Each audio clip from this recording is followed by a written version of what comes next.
Hello everyone. Let us talk about FATF, Financial Action Task Force. This is an organization with an objective to have a watch on money laundering and terror financing throughout the globe. This is an organization which has been successful so far in having in making a mindset against terrorism and terror financing because it shares some lists like the grey list and black list and tags some countries which are into money laundering and terror financing. So this is very helpful for investors, for business persons, and for people in general to recognize the countries they have to refrain from. And also, this gives a motivation, a motivation for the countries which are in these gray list and black list. That is, they are into the terror financing and money laundering thing. They motivate these lists motivate these countries to get out of these things and make their country a better place. So yes, FATF is successful so far. Going back to history, FATF was created by the G7 countries in Paris. G7 countries, as we all know, are the most developed ones. So these are the countries who have always refrained from terrorism. USA, Germany, France, Italy, Canada, and UK. These countries started this organization, and later on many other countries, first as observer country and then as a member country, joined them, like India. And many organizations like IMF, like World Bank, are very much supporting this organization.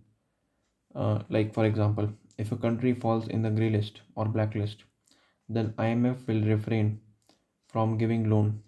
World Bank will refrain for the reconstruction of these countries, and several other organizations which are into investment and financing the construction work will refrain, and individual and institutional investors will also be a little cautious before investing into these countries. So yes, this the indexes and the list this organization shares is very helpful. Coming on to the list specifically, so there broadly we can see there are two lists. One, the blacklist. The blacklist is like the highest level of fraudery that a country have done in terms of money laundering and terror financing. So two countries are there in blacklist as for now, North Korea and Iran. So yes, we all know these are the most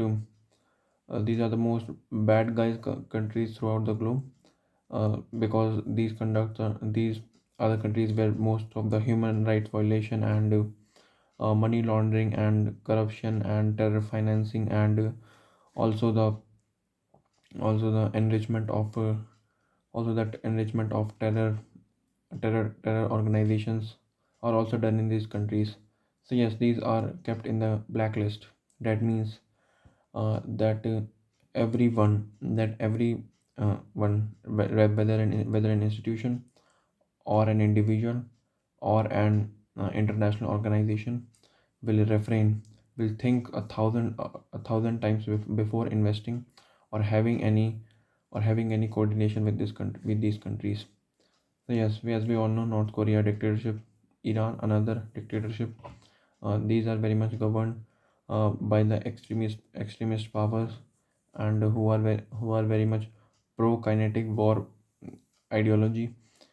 So yes, this is good to refrain from these countries, and uh, as an effect of these countries also know that there is some bad, some what is some there is a lot of bad things in them, which they have to improve. So they also know that. Hopefully, they will work for it in some time. The other list is gray list. So it's a step down. Just the level of money laundering and terror financing of these countries are less than the countries in blacklist. So the grey list contains several countries, many countries, like Pakistan, our neighbor, has been a part of this grey list since mid 2018, and Turkey. and recently Jordan and Mali. So there are a lot of countries in this gray list. So this is so uh, here also the the things are the same as per almost the same as the blacklist, but the level is a little bit down. Like they are bad, but they are not bad as the countries in the blacklist. So yes, IMF, as we all know that IMF is very much refraining, and IMF is trying to impose its condition on Pakistan.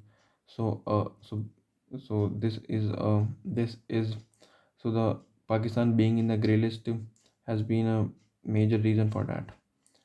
So yes, and Pakistan have always um, plead in many plead in many organization meetings, plead in many international meetings that they should be removed from the grey list. But I think no, they haven't done anything. They haven't take any uh, significant step in removing the terror financing going on there. Recently, we have seen that many recently we have seen that in the last 1 or 2 decades that many UN designated terrorists has been found in Pakistan, and so this is very so I think Pakistan is going to stay there for a long time now, as if they do not make any significant change in their policies against terrorism. And money laundering is very common in Pakistan. Pandora Papers were released was a report indicating the corruption in Pakistan called the Pandora Papers was released a few time ago, and the corruption, money laundering, and terror financing is a lot there. Same is the case with Turkey. Turkey has been recently added in October this year. Turkey has been also added in the grey list. Uh, so the reasons are quite same as Pakistan. As terror financing and money laundering is there, and they are very much they are very much into trying to engage in war with different countries. They are trying to make their own dominance, and the government is also supporting terrorist groups and militant groups there. So these are the reasons why a country falls into grey list and blacklist, and these countries are really trying to get back uh, to get out from these lists, but due to their ideology and due to their uh, rigid beliefs rigid beliefs and the corruption going on, they are not able to get out of these lists. So I think these lists are very much advantageous. They are very advantageous for the, as I mentioned, the investors and the businessmen who want to expand their market and who want to get a better market opportunities. And but there are a few of shortcomings of these lists also. Number one, these tag countries, so the people inside the country might not feel very well. This can make this can make the people of a country discriminated in other countries. People from these countries will be stereotyped. So yes, this is a thing that really bothers me. And also this FATF organization, as it was also as it came into being by the came into its being by G7 countries, and IMF and World Bank also governs the decisions made by FATF. So this is very pro-westernized institution. So the equality of power is not there. If you talk about Asian countries, much does not have much power in this institution also. So it is a whole developed world thing. That's why we are able to see that many countries like many South American countries and the countries which should be in grey list are not there. So yes, this is a shortcoming. Also, there are some challenges, like number one challenge is cryptocurrency.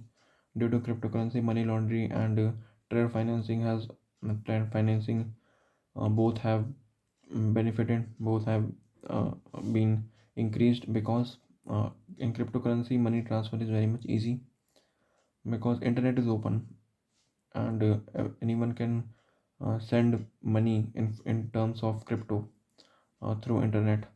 So this is a challenge for them to pitch the terror financing going on. And so this was all about FATF, and I think it's a good institution that should go on and overcome all the challenges and shortcomings. Thank you very much.